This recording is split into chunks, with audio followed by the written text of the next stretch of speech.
সারা বাংলাদেশে জেলা পরিষদে স্থানীয় সরকার পল্লী উন্নয়ন মন্ত্রণালয়ের পক্ষ থেকে আমরা প্রশাসক নিয়োগ দিয়েছি।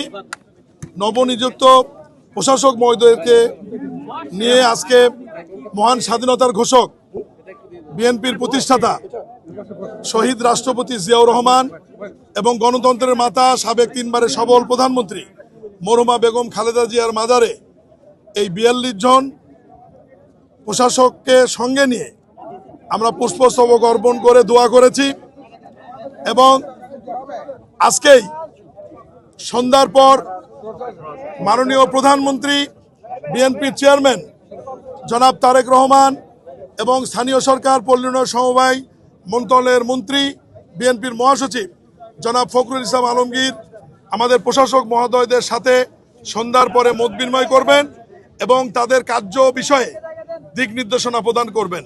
এটুকুই আপাতত। Thank you.